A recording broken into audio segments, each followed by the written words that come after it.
He looked up the AirBart schedule and calculated how long he had until she arrived at the 24th Street station, a brisk 20-minute walk from his place. Minutes, just minutes. He checked the guest room and then did a quick mirror check. His months in the Caymans had given him a deep tan that he'd kept up despite San Francisco's gray skies.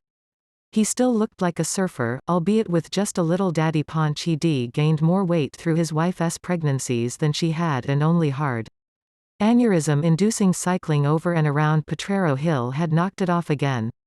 His jeans' neat rows of pockets and Mobius seams were a little outdated, but they looked good on him, as did his Hawaiian print shirt with its machine screw motif.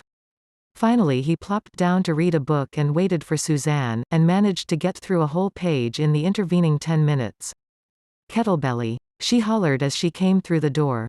She took him in a hug that smelled of stale airplane and restless sleep and gave him a thorough squeezing. She held him at arm's length and they sized each other up. She'd been a well-preserved mid-40s when he'd seen her last. Buttoned down in a California yoga addict way.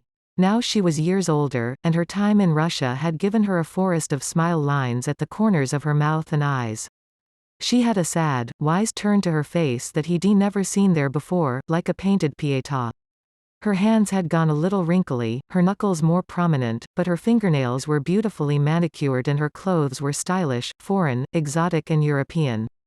She laughed huskily and said, "You haven't changed a bit." "Ouch," he said. "I am older and wiser. I'll have you know, it doesn't show." She said, "I am older, but no wiser." He took her hand and looked at the simple platinum band on her finger. "But you remarried now, nothing wises you up faster in my experience." She looked at her hand. "Oh, that. No. That's just to keep the wolves at bay. Married women aren't the same kinds of targets that single ones are. Give me water, and then a beer. Please." Glad to have something to do, he busied himself in the kitchen while she prowled the place. "I remember when these places were bombed out, real ghettos. What did you mean about being a target? St. Pete's, you know. Lawless state. Everyone's on the make. I had a bodyguard most of the time, but if I wanted to go to a restaurant, I didn't want to have to fend off the dating service mafia who wanted to offer me the deal of a lifetime on a green card marriage. Geez, it's another world. Landon. You know what the big panic there is this week. A cult of ecstatic evangelical Christians who hypnotize women in the shopping malls and steal their babies to raise as soldiers to the Lord. God knows how much of it is true. These guys bathe, and dress in heavy coats with big beards all year round. I mean, freaky, really freaky. They hypnotize women, weird, yeah. And the driving. Anyone over the age of 50 who knows how to drive got there by being an operant in the Soviet days, which means that they learned to drive when the roads were empty. They don't signal, they straddle lanes, they can park, they really can park. And drunk. Everyone, all the time. You've never seen the like. Imagine a frat party the next day, with a lot of innocent bystanders. Hookers, muggers and pickpockets. Landon looked at her. She was animated and vivid. Thin age had brought out her cheekbones and her eyes. Had she had a chin tuck? It was common enough all the medical tourists loved Russia. Maybe she was just well preserved. She made a show of sniffing herself. Phew. I need a shower. Can I borrow your facilities? Sure, he said. I put clean towels out in the kids' bathroom upstairs and second on the right. She came down with her fine hair slicked back over her ears, her face scrubbed and shining. I am a new woman. She said. Let us go somewhere and eat something. Okay. He took her for pupusas at a Salvadoran place on Goat Hill. They slogged up and down the hills and valleys, taking the steps cut into the steep sides, walking past the painted ladies' grand, gaudy Victorian wood frames and the wobbly, heavy canvas bubble houses that had sprung up where the big quake and landslides had washed away parts of the hills. I'd forgotten that they had hills like that. She said, greedily guzzling an horchata. Her face was streaked with sweat and flushed. It made her look prettier. Younger. My son and I walk them every day. You drag a little kid up and down that every day. Christ, that's child abuse. Well, he poops out after a couple of peaks and I end up carrying him. You carry him. You must be some kind of Superman. She gave his bicep a squeeze, then his thigh, then slapped his butt. A fine specimen. Your wife's a lucky woman. He grinned. Having his wife in the conversation made him feel less at risk. That's right. I am married and we both know it. This is just fun flirting. Nothing more. They bit into their papooses stuffed cornmeal dumplings filled with grilled pork and topped with shredded cabbage and hot sauce and grunted and ate and ordered more. What are these called again? Papooses, from El Salvador. Humph. In my day, we ate Mexican burritos the size of a football, and we were grateful. No one eats burritos anymore. He said, then covered his mouth, aware of how pretentious that sounded. Darling, she said. Burritos are so 2005. You must try a pupusa. It's what all the most charming Central American peasants are eating now. They both laughed and stuffed their faces more. Well, it was either here or one of the Fatkins places with the triple-decker stuffed pizzas, and I figured, they really do that. The Fatkins. Yeah, anything to get that magical 10.000 calories any day. It must be the same in Russia, right? I mean, they invented it, maybe for 15 minutes. But most of them don't bother, they get a little metabolic tweak. Not a wide-open throttle like that. Christ, what it must do to your digestive system to process 10.000 calories a day, chashuna sun gout. He said, essaying a Gallic shrug. She laughed again and they ate some more. I am starting to feel human at last, me too. It's still mid-afternoon, but my circadian thinks it's 2 a.m. I need to do something to stay awake or I'll be up at 4 tomorrow morning. I have some modafinil. He said. Swore em off. Let us go for a walk. They did a little more hill climbing and then headed into the mission and window shopped the North African tchotchke emporia that were crowding out the Mexican rodeo shops and hairdressers. The skin drums and rattles were laser-etched with intricate designs, Coca-Cola logos, the UN Access to Essential Medicines Charter. Disney characters. It put them both in mind of the old days of the new work, and the subject came up again, hesitant at first and then a full-bore reminisce. Suzanne told him stories of the things that Perry and Lester had done that she never dared report on, the ways they skirted the law and his orders. He told her a few stories of his own, and they rocked with laughter in the street, staggering like drunks, pounding each other on the backs, gripping their knees and stomachs and doubling over to the curious glances of the passers-by. It was fine, that day. Landon thought. Some kind of great sorrow that he'd forgotten he'd carried lifted from him and his chest and shoulders expanded and he breathed easy. What was the sorrow? The death of the new work. The death of the .coms. The death of everything he'd considered important and worthy, it's fading into tawdry, cheap nostalgia.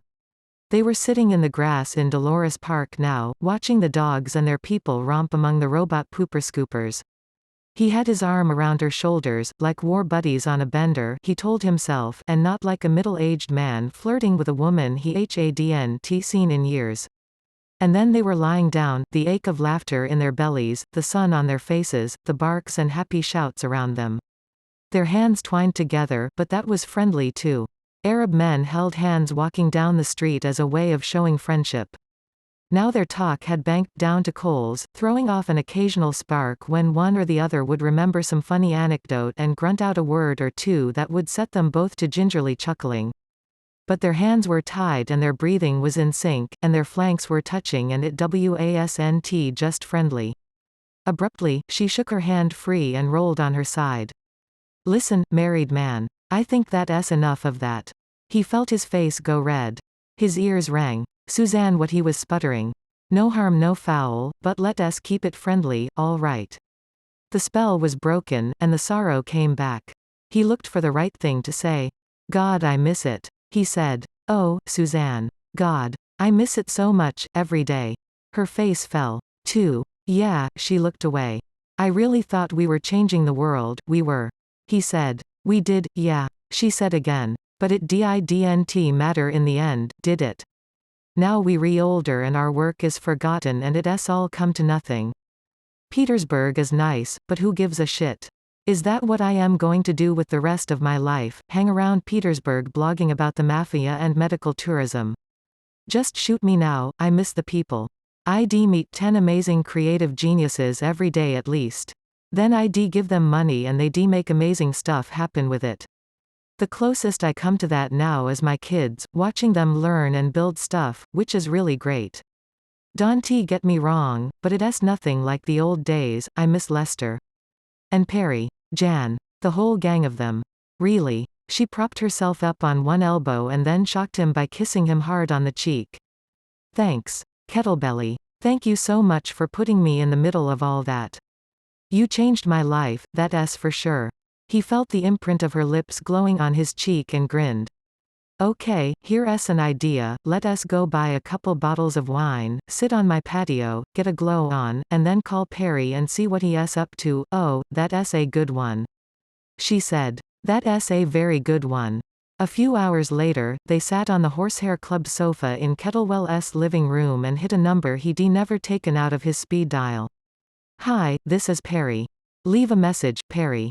They chorused. They looked at each other, at a loss for what to say next, then dissolved in peals of laughter.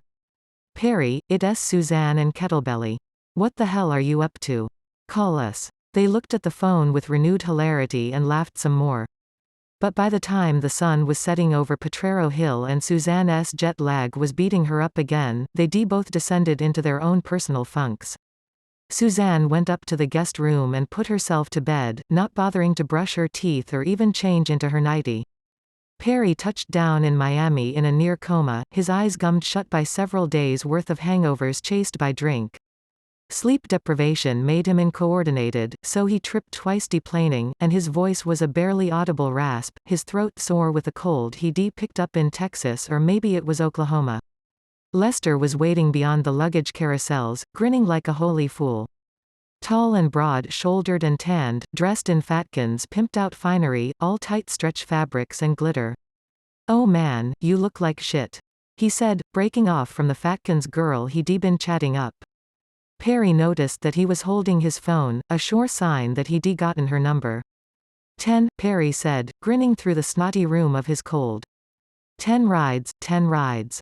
Lester said. 10. San Francisco. Austin. Minneapolis. Omaha. Oklahoma City. Madison. Bellingham. Chapel Hill, and he faltered. And shit. I forget. It's all written down. Lester took his bag from him and set it down, then crushed him in an enormous, muscular hug that whiffed slightly of the ketosis fumes that all the Fatkins exuded. You did good, cowboy. He said. Let us mosey back to the ranch, feed you and put you to bed. A right, can I sleep in, of course. Until April. Lester laughed and slipped one of Perry's arms over his shoulders and picked up his suitcase and walked them back through the parking lot to his latest hot rod. Perry breathed in the hot, wet air as they went, feeling it open his chest and nasal passages. His eyes were at half-mast, but the sight of the sickly roadside palms, the wandering vendors on the traffic islands with their net bags full of iPods and V-Pods, he was home, and his body knew it. Lester cooked him a huge plate of scrambled eggs with corned beef. Pastrami, salami and cheese, with a mountain of sauerkraut on top. There you go, fatten you up. You real skinny and haggard. Buddy. Lester was an expert at throwing together high-calorie meals on short order. Perry stuffed away as much as he could, then collapsed on his old bed with his old sheets and his old pillows, and in seconds he was sleeping the best sleep he'd had in months. When he woke the next day, his cold had turned into a horrible, wet, crusty thing that practically had his face glued to his pillow. Lester came in, took a good look at him, and came back with a quart of fresh orange juice, a pot of tea, and a stack of dry toast, along with a pack of cold pills. Take all of this and then come down to the ride when you ready. I'll hold down the fort for another couple days if that's what it takes. Perry spent the day in his bathrobe, shuttling between the living room and the sun chairs on the patio, letting the heat bake some of the snot out of his head.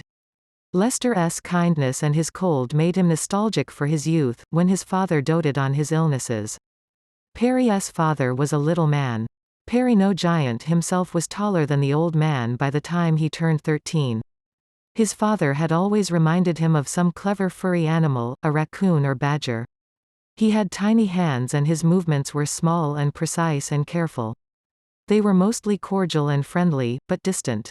His father worked as a CAD/CAM manager in a machine shop, though he started out his career as a plain old machinist. Of all the machinists he started with at the shop, only he had weathered the transition to the new computerized devices. The others had all lost their jobs or taken early retirement or just quit, but his father had taken to CAD/CAM with total abandon, losing himself in the screens and staggering home bleary after 10 or 15 hours in front of the screen. But that all changed when Perry took ill. Perry's father loved to play nurse. He'd book off from work and stay home, ferrying up gallons of tea and beef broth, flat ginger ale and dry toast, cold tablets and cough syrup. He'd open the windows when it was warm and then run around the house shutting them at the first sign of a cool breeze.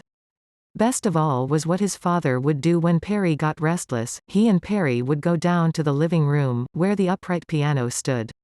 It had been Perry's grandfather's, and the old man who died before Perry was born had been a jazz pianist who played sessions with everyone from Cab Calloway to Duke Ellington. "You ready, P?" his father would ask. Perry always nodded, watching his father sit down at the bench and try a few notes. Then his father would play. Tinkling and then pounding, running up and down the keyboard in an improvised jazz recital that could go for hours, sometimes only ending once Perry's mom came home from work at the framing shop. Nothing in Perry's life since had the power to capture him the way his father's music did. His fingers danced, literally danced on the keys, walking up and down them like a pair of high-kicking legs, making little comedy movements. The little stubby fingers with their tufts of hair on the knuckles, like goat's legs, nimbly prancing and turning. And then there was the music. Perry sometimes played with the piano and he'd figured out that if you hit every other key with 3 fingers, you got a chord. But Perry's dad almost never made chords, he made anti-chords, sounds that involved those mysterious black keys and clashed in a way that was precisely not a chord, that jangled and jarred.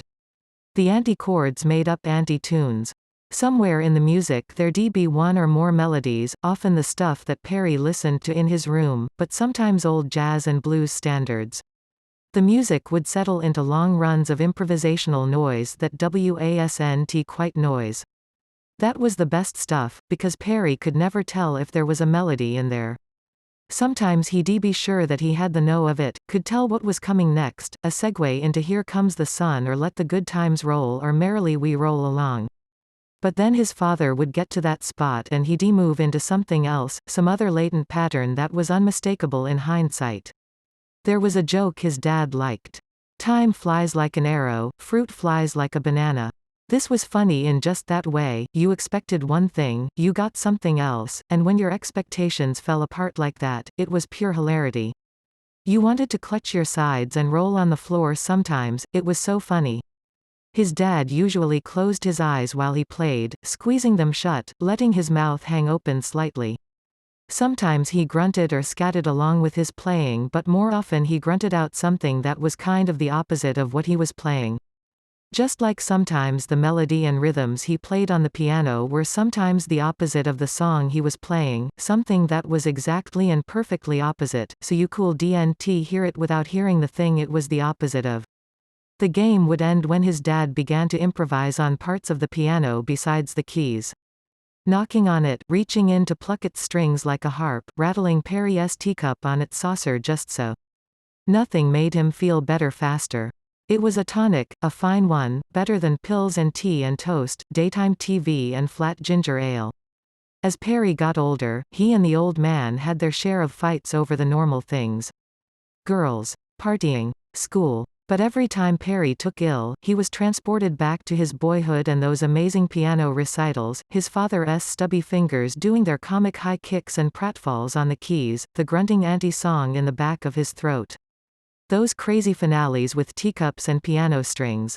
Now he stared morosely at the empty swimming pool 6 stories below his balcony, filled with blowing garbage, leaves, and a huge wasp's nest.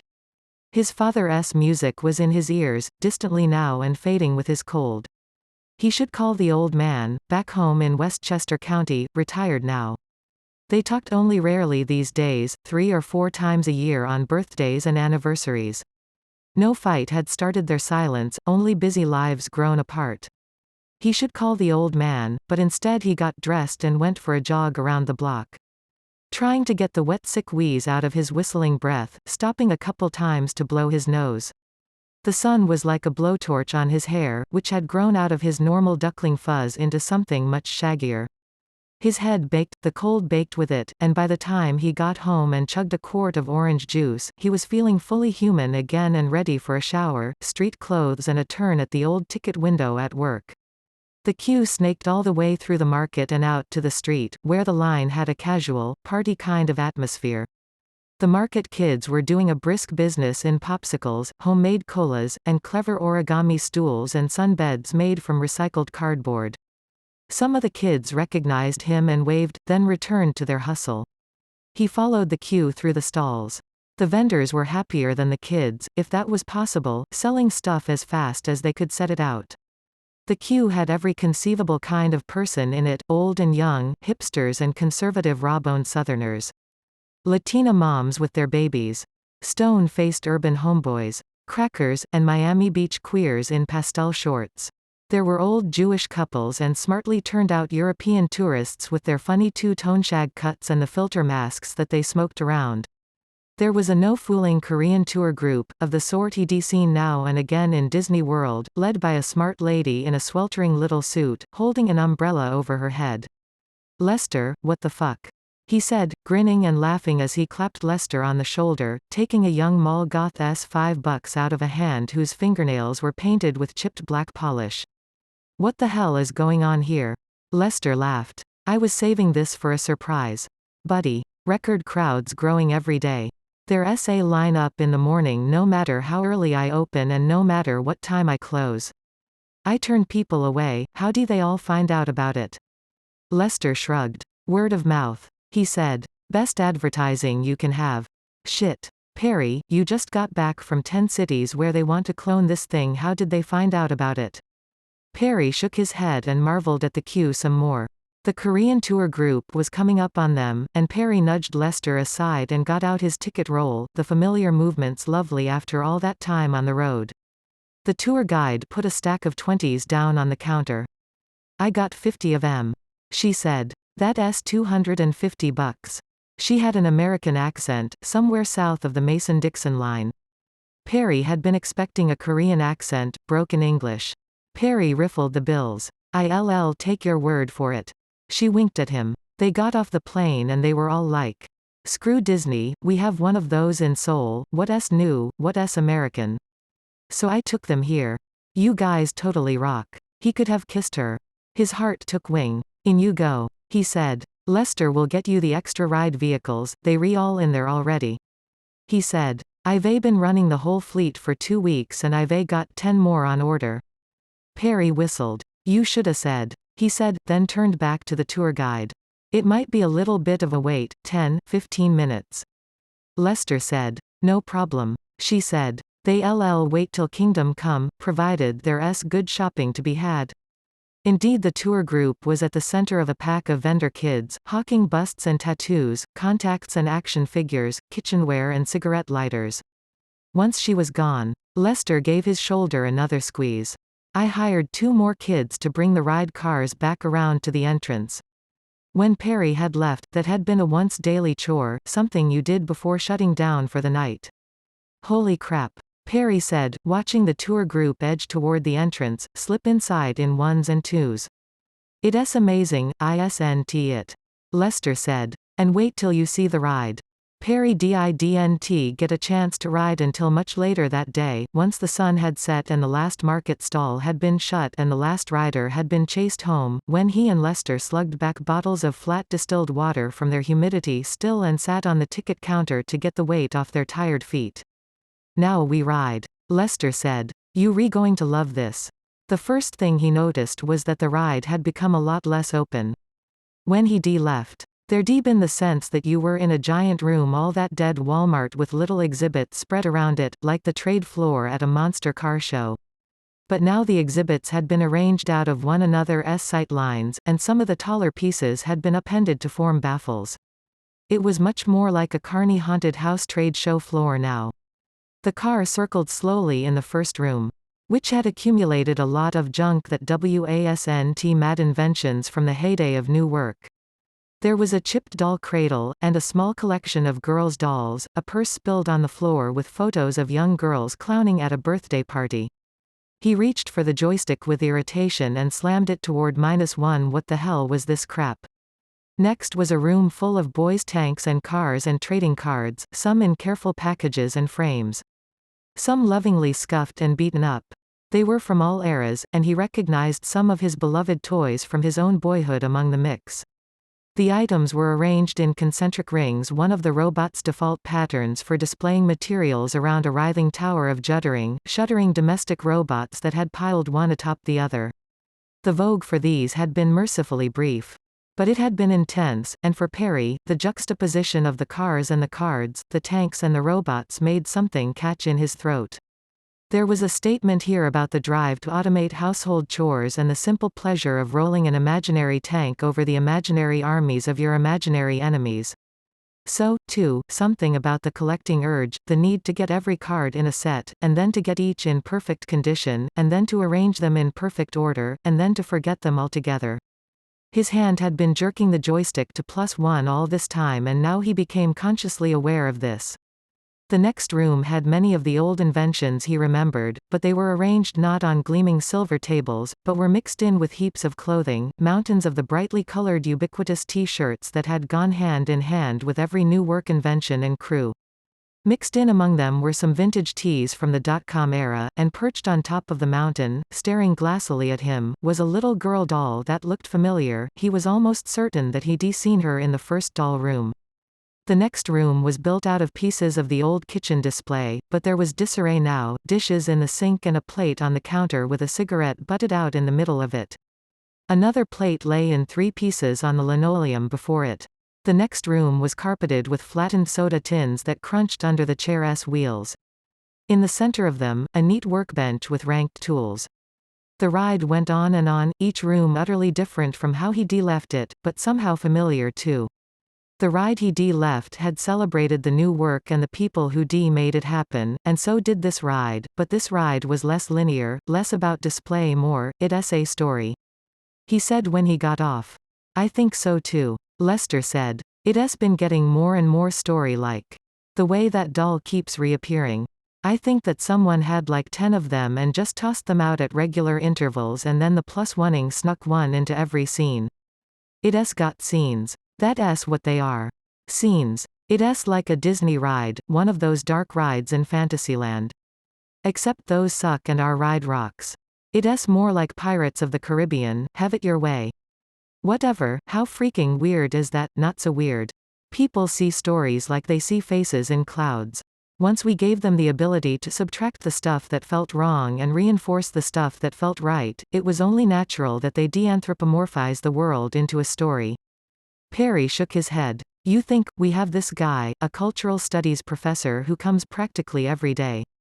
He's been telling me all about it. Stories are how we understand the world, and technology is how we choose our stories. Check out the Greeks. All those Greek plays, they end with the deus ex machina. The playwright gets tired of writing, so he trots a god out on stage to simply point a finger at the players and make it all better. You can do that in a story today, but back then, they didn't have the tools to help them observe and record the world, so as far as they could tell, that's how stuff worked. Today we understand a little more about the world, so our stories are about people figuring out what's causing their troubles and changing stuff so that those causes go away. Causal stories for a causal universe. Thinking about the world in terms of causes and effects makes you seek out causes and effects even where there are none. Watch how gamblers play, that weird cargo cult feeling that the roulette wheel came up black a 3rd time in a row, so the next spin will make it red. It's not superstition, it's kind of the opposite. It's causality run amok, so this is the story that has emerged from our collective unconscious. Lester laughed. That's a little pretentious. I think. It's more like those Japanese crabs. Which Japanese crabs? Weren't you there when Jan was talking about this? Or was that in Russia? Anyway, there are these crabs in Japan, and if they have anything that looks like a face on the backs of their shells, the fishermen throw them back because it's bad luck to eat a crab with a face on its shell. So the crabs with face-like shells have more babies. Which means that gradually, the crab's shells get more face-like, since all non-face-like shells are eliminated from the gene pool. This leads the fishermen to raise the bar on their selection criteria, so they will eat crabs with shells that are a little face-like, but not very face-like. So all the slightly face-like crab shells are eliminated, leaving behind moderately face-like shells. This gets repeated over several generations, and now you've got these crabs that have vivid faces on their shells.